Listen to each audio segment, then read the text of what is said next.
the Tories have already smashed the break glass sign and reached for the hammer. They've done that because they've come up with this idea that we could have a Labour supermajority where actually Keir Starmer has unchecked power, and the hope is that from the Conservative perspective that would scare or spook traditional Conservative voters not to vote reform, because they'd be so worried about a Keir Starmer supermajority where he's able to do exactly what he wants, that they'll stick with the Conservative rather than drift over to reform. But it does seem at this particular juncture, and this was from pretty much the first few days, it seemed that this was the course we were set on, even before the election was called. Keir Starmer is on track to win big on July the 4th.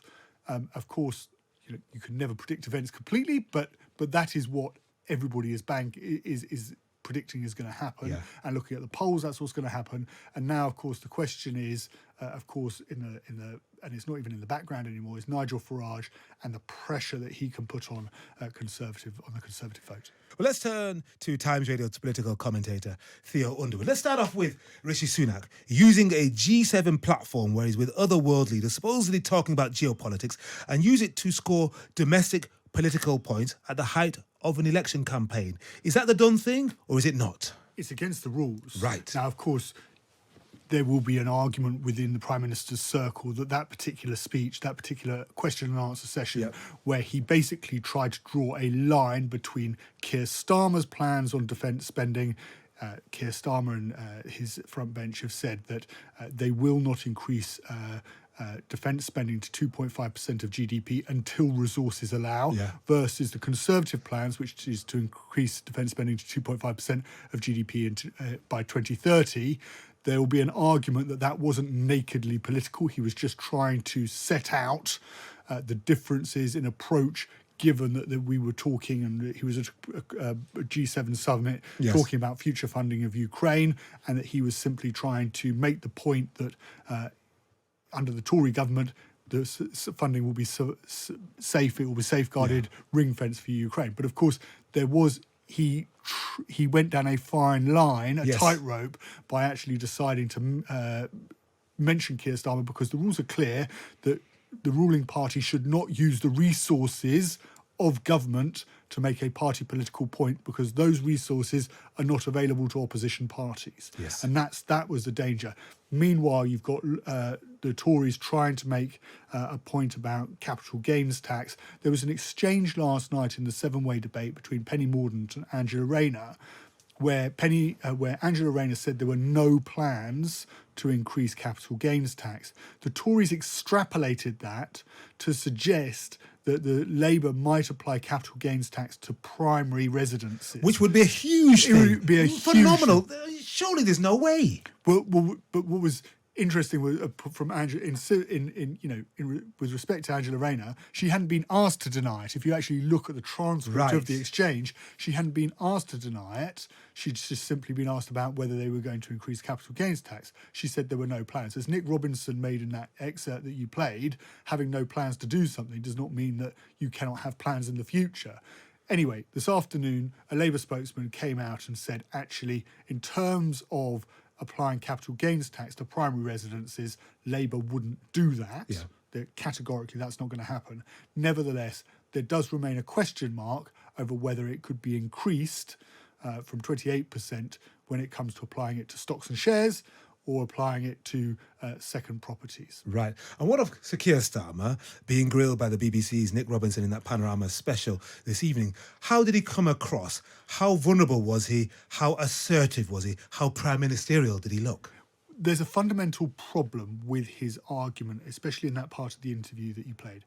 There are three levers, in fact, to a prime minister when it comes to raising money or saving money. You can either increase taxes, you can either spend less, or you can either borrow. Now, Labour is not going to borrow more than 3.5 billion. Not even to borrow to invest. Borrow to invest, but of course interest rates are quite high at the moment because we've had inflation, and therefore borrowing is quite costly, whereas previously it wasn't. But the point that what is not a lever to Keir Starmer, at least directly, is economic growth. And he's trying to make the argument that because he's going to ensure there's economic growth, then GDP will go up and then the tax revenues coming into the Treasury will go up and then he'll have more money to spend. But that is not something that is directly under his control. He can't press a button and say, ta-da, we have economic growth. It doesn't work like that. He can create the conditions for businesses to invest, to take people on, to reduce employment. So-called supply side. Supply side. Yeah. He can make those changes to the law and with regulations to encourage people and encourage businesses to invest and therefore create the economic growth. But he can't do it directly, and he doesn't. And of course, what we've seen with what happened in Ukraine with the pandemic, there are of course huge external factors at play as well, which can affect any country's GDP at any given time. And of course, we've been sluggish, haven't we, in terms of growth in the last quarter, 0.7% to April. In April itself, it was flatlined at 0. Yeah. So these are. We're in a situation where actually, Rishi Sunak could say, I'd love to have pulled the lever for economic growth.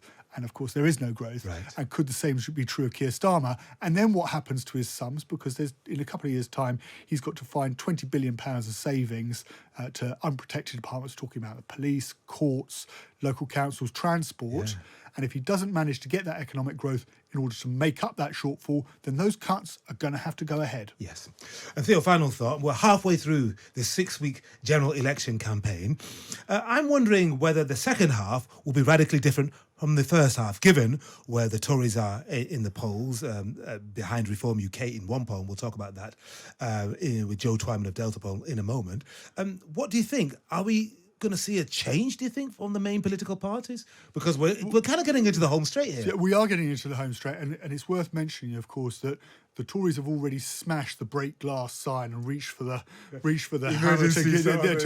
They've done that because they've come up with this idea that we could have a Labour supermajority where actually Keir Starmer has unchecked power. And the hope is that from the Conservative perspective, that would scare or spook traditional Conservative voters not to vote Reform because they'd be so worried about a Keir Starmer supermajority where he's able to do exactly what he wants, that they'll stick with the Conservative rather than drift over to Reform. But it does seem at this particular juncture, and this was from pretty much the first few days, it seemed that this was the course we were set on, even before the election was called.